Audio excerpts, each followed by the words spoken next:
Giving a little tutorial on how to get your hair nice and curly with big volume. So first you're going to want to make sure that the curling iron is hot enough. Then you're going to want to wrap the hair around a couple...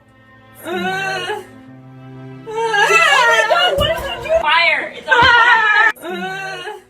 fire!